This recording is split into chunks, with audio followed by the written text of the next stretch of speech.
Il existe une histoire que l'on n'a pas voulu entendre, une vérité qui, depuis près de 2 millénaires, a été enveloppée de silence, de traductions partielles, d'homéries qui réorientent et de reliques dispersées qui parlent à voix basse. Vous êtes-vous déjà demandé pourquoi la fin de Marie, mère de Jésus, reste entourée d'ombre malgré l'importance centrale qu'elle occupe dans les évangiles et dans la piété chrétienne?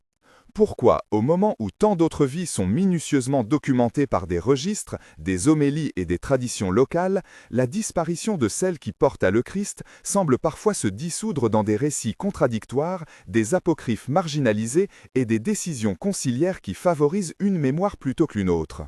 Nous n'entamons pas ici une campagne polémique, nous ouvrons une enquête fondée sur manuscrits, sur traditions vivantes, sur résultats archéologiques et sur l'analyse critique d'experts reconnus. Ce film va explorer des textes canoniques et apocryphes, franchir le seuil de bibliothèques anciennes, descendre dans des grottes de prière et confronter archives du Vatican et récits populaires.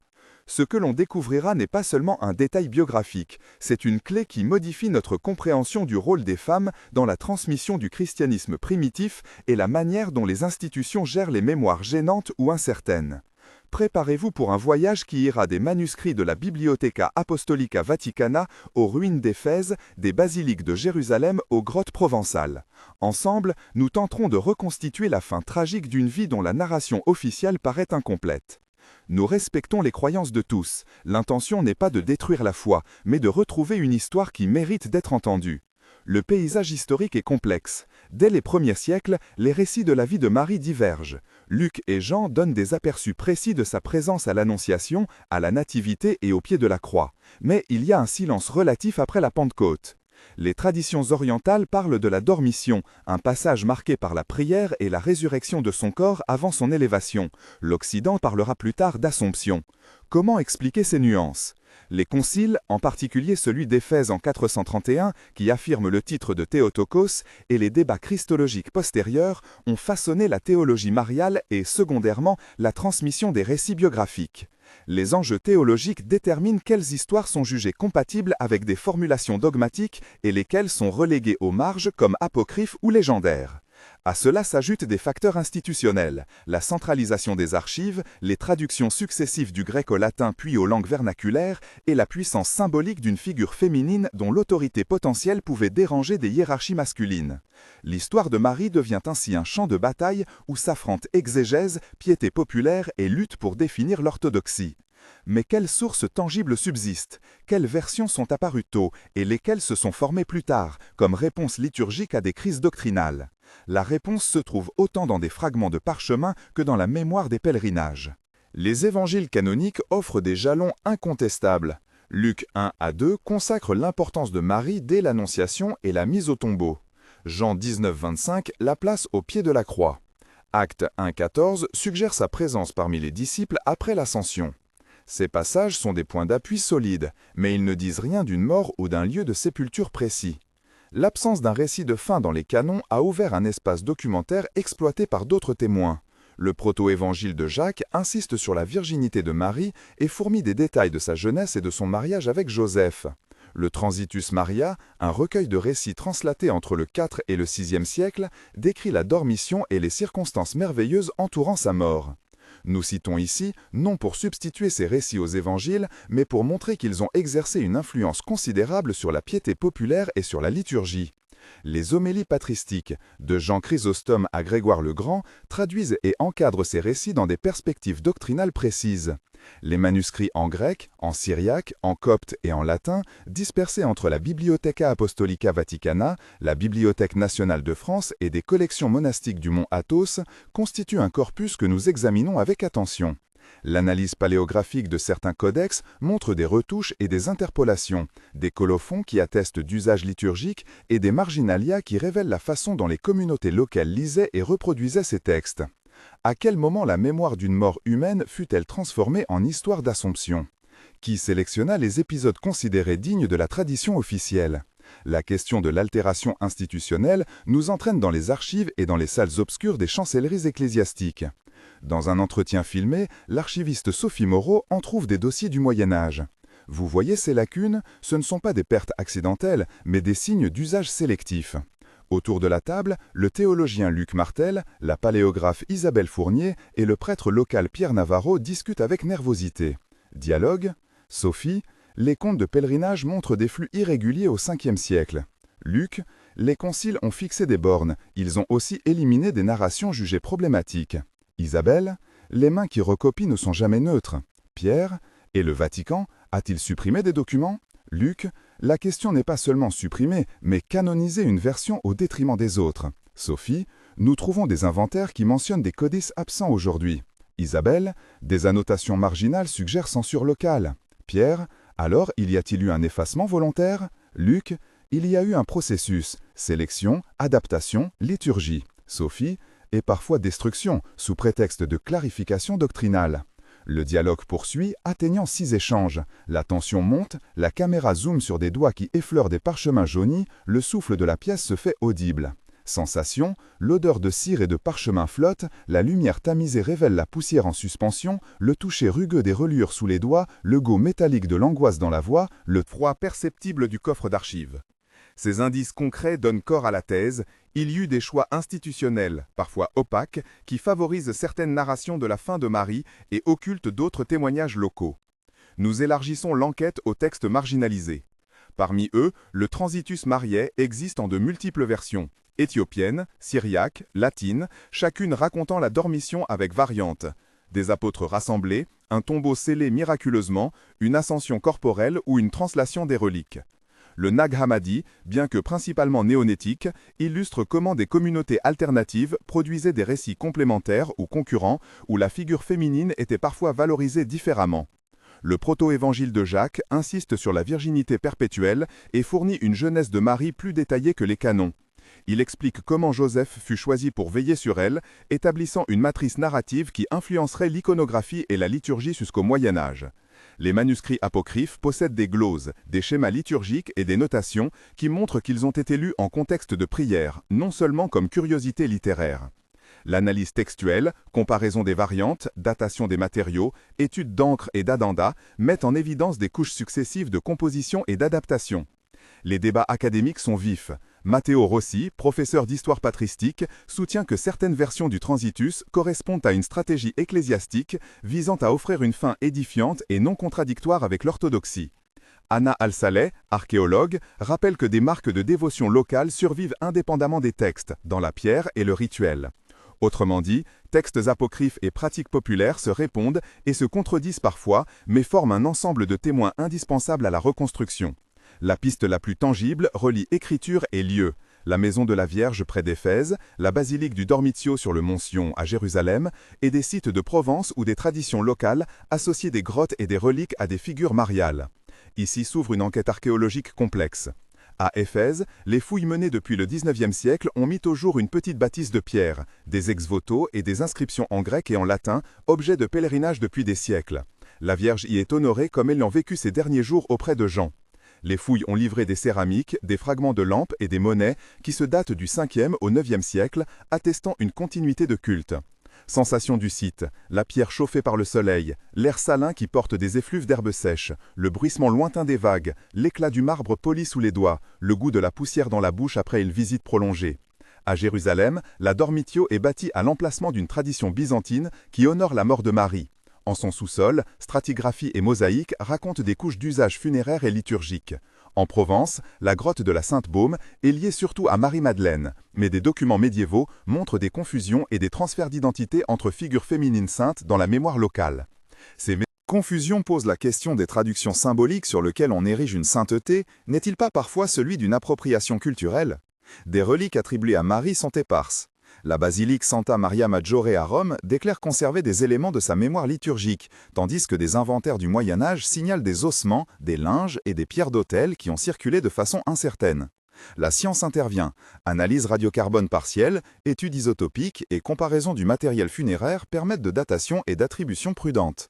Procédures techniques, prélèvements contrôlés, protocole de contamination documenté, durée d'analyse variant de 6 semaines à 3 mois selon les laboratoires, publication en revue à comité de lecture.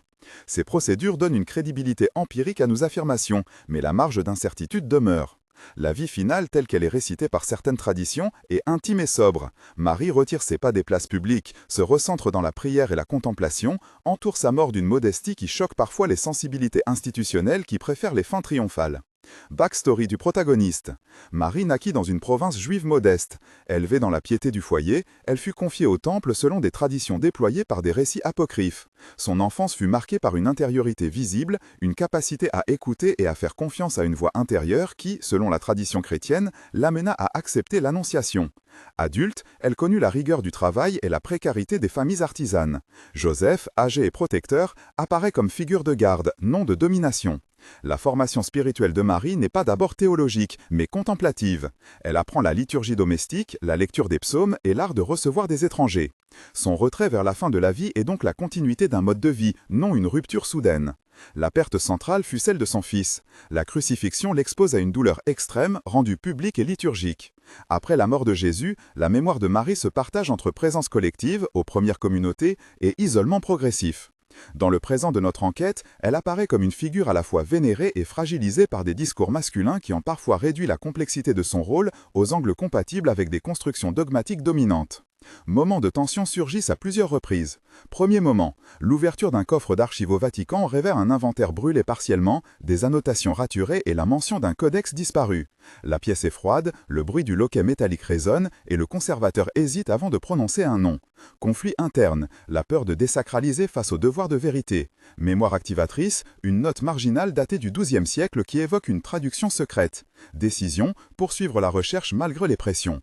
Ce passage met en jeu la conscience professionnelle, le respect des croyances et le courage scientifique.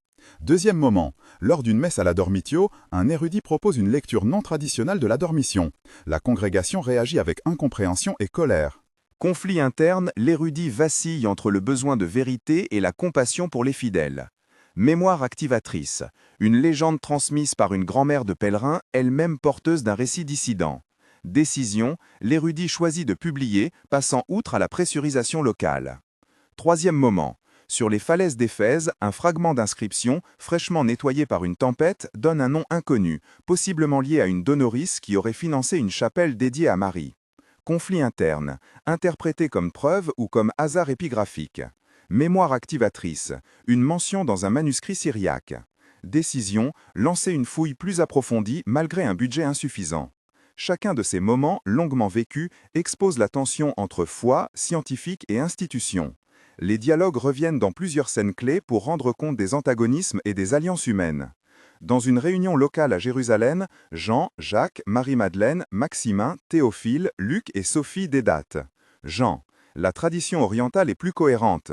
Jacques, mais l'Occident a adopté l'Assomption comme dogme. Marie-Madeleine, et les témoins locaux, leur voix, on ne les a pas entendus. Maximin, il faut évaluer les reliques, pas seulement les légendes. Théophile, le peuple a besoin d'images, pas de débats arides. Luc, le rôle des femmes dans la transmission est ignoré, cela fausse l'historiographie. Sophie, je propose une publication conjointe. Marie-Madeleine, faites attention aux réactions des institutions. Jean, nous avons une responsabilité éthique. 8 échanges, où chaque voix incarne une position différente. Les descriptions sensorielles accompagnent la scène. L'odeur du café dans la salle de réunion, le grincement des chaises, la froideur du carrelage, la lumière crue des néons, la texture rugueuse des notes manuscrites. L'enquête technique sur les reliques et les lieux suit des protocoles rigoureux. Pour chaque relique attribuée à Marie, la procédure comprend l'inventaire pluridocumenté, l'analyse paléographique des étiquettes, une datation radiocarbone quand le matériau le permet et des tests isotopiques pour établir l'origine géographique. Les délais sont précis, demandes d'autorisation qui peuvent durer plusieurs mois, prélèvements contrôlés et enchaînement des analyses sur 6 à 12 semaines selon la complexité. Les termes employés, stratigraphie, colophonce, codicologie, palimpseste et les délais pratiques, archives, 6 à 12 mois pour l'accès complet, analyse biologique 2 à 3 mois, publication, délai de revue peer review de 6 à 9 mois, donnent au récit une assise procédurale et rendent compte des résistances administratives rencontrées. Le moment clé de notre récit se situe dans une grotte humide, creusée de suintements et de cierges consumés. Nous laissons la caméra suivre les gouttes qui tombent, l'éclat vacillant d'un lumignon, la moiteur de la roche, le souffle serré des pèlerins. Ici, des traditions orales racontent une dernière prière, une communion modeste, un baiser sur le front de Jésus rendu dans le souvenir et non dans la chronologie officielle. Les témoins locaux, tels que la vieille Lucie et le berger Émile, répètent des formules anciennes. Leur voix, altérée par l'âge, porte des inflexions que les paroles écrites n'ont pas. Ces récits intimes, porteurs d'une mémoire affective, s'opposent parfois aux chronologies institutionnelles et complices d'une certaine sécurisation. Le moment clé de notre récit se situe dans une grotte humide, creusée de suintements et de cierges consumés. Nous laissons la caméra suivre les gouttes qui tombent, l'éclat vacillant d'un lumignon, la moiteur de la roche, le souffle serré des pèlerins. Ici, des traditions orales racontent une dernière prière, une communion modeste, un baiser sur le front de Jésus, rendu dans le souvenir et non dans la chronologie officielle. Les témoins locaux, tels que la vieille Lucie et le berger Émile, répètent des formules anciennes. Leur voix, altérée par l'âge, porte des inflexions que les paroles écrites n'ont pas. Ces récits intimes, porteurs d'une mémoire affective, s'opposent parfois aux chronologies institutionnelles et complices d'une certaine sécurisation concise. Mieux vaut une assomption triomphante que la confession d'une fin douloureuse. Cette opposition motive une question politique. Qui a intérêt à effacer la fin humaine d'une figure qui incarne la maternité et la souffrance? Nous construisons ensuite la reconstitution plausible d'une fin tragique, en respectant les limites de la preuve. Marie, vieillissante, entourée d'amis et de disciples, goûte une dernière nuit de veille. La liturgie est sobre, la communion est partagée. Les sensations sont vives, l'huile des lampes chauffée à la flamme, l'odeur du pain et du vin, le frôlement des tuniques, la fraîcheur d'une pierre sur laquelle se pose la main, le goût salé des larmes. Les syllabes des prières antiques se mêlent aux respirations, un silence sacré tombe. Puis la disparition. Pas de cataclysme miraculeux narré partout, mais l'absence d'un corps identifiable.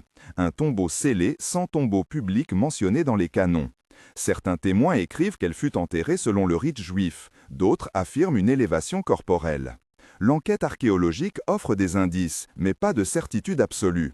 Ossuaires datés, fragments de linceul, caches de dévotion. Le récit demeure ouvert, parce que l'histoire elle-même est souvent une carte avec des zones blanches. Dans la période contemporaine, des mouvements de réévaluation s'organisent. Femmes théologiennes, historiens de la religion, archéologues civils et prêtres engagés cherchent à réinscrire Marie dans une narration plus complète. Les débats aboutissent à des propositions liturgiques, à des colloques internationaux et à des publications. À mi-parcours de cette enquête, nous insérons un espace de dialogue avec notre audience. Percevez-vous combien cette question touche la curiosité et la sensibilité? Nombre d'entre nous ressentent qu'il manque des pièces au récit que l'on nous a transmis comme complet. Si cela vous touche, arrêtez un instant et respirez. Racontez-nous, quelle lacune historique vous intrigue le plus concernant des figures que vous pensiez connaître? Vous pouvez simplement écrire une ligne commençant par « Pour moi, le plus étrange est » ou répondre à la question « Quelle histoire oubliée aimeriez-vous voir enquêter ?» Indiquez votre pays. Vos commentaires aident d'autres personnes à réaliser qu'elles ne sont pas seules dans cette quête et nous donnent des suggestions concrètes pour des enquêtes futures. Les contributions les plus réfléchies inspirent parfois un épisode entier. Merci de partager. Retournons maintenant à l'étude des manuscrits apocryphes et aux voix qui persistent dans les lieux de pèlerinage. La conclusion de notre enquête ne proposera pas un verdict net, mais une synthèse critique et une ouverture. Les études récentes montrent des tendances. Une reconnaissance progressive des traditions orientales, une attention accrue aux témoignages locaux et une volonté de confronter les archives du Vatican aux archives régionales. Des initiatives liturgiques modestes suggèrent que la mémoire de Marie peut être élargie sans contredire la foi. Cependant, la prudence est de mise. L'histoire reste partiellement voilée, et certaines lacunes sont irréparables. Recontextualiser la fin de Marie a des implications contemporaines fortes, pour le rôle des femmes dans les églises, pour la manière dont les institutions construisent des mémoires et pour la façon dont les fidèles vivent leur rapport à la tradition. Reprendre la parole sur des voix marginalisées est à la fois un acte académique et un geste éthique. Rares sont les enquêtes qui, comme la nôtre, combinent analyse paléographique, fouille méthodique et écoute des traditions orales. Cette combinaison est indispensable pour restituer une histoire plus riche et plus humaine. Épilogue. 1 mois plus tard. Les réactions ont été immédiates. 1 mois après la publication de nos premières transcriptions, la communauté académique a répondu par des articles critiques et des invitations à des colloques. Des prêtres locaux ont exprimé leur appréhension. Des pèlerins ont témoigné de récits similaires à ceux que nous avions recueillis. En Provence, Lucie a reçu des visiteurs qui apportaient d'anciens manuscrits familiaux. À Jérusalem, un prêtre du Dornitio a proposé d'organiser une table ronde. le débat prend la forme d'une conversation publique. Certains menacent de dénoncer notre travail comme perturbateur, d'autres remercient pour avoir éclairé des zones d'ombre. Un laboratoire a demandé des échantillons pour datation. Une chaîne de télévision a sollicité un documentaire. Nous avons répondu, la recherche exige dialogue et transparence. Les institutions, même réticentes, commencent à envisager des ouvertures pour l'examen partagé des archives. Ce mois-là, la grande réussite a été d'ouvrir une table, modeste mais réelle, où toutes les voix pouvaient se rencontrer. Épilogue, 3 mois plus tard. 3 mois après, des résultats tangibles émergent. Une datation radiocarbone sur un fragment de linceul provenant d'une petite chapelle d'Éphèse donne une fourchette compatible avec le 1er siècle.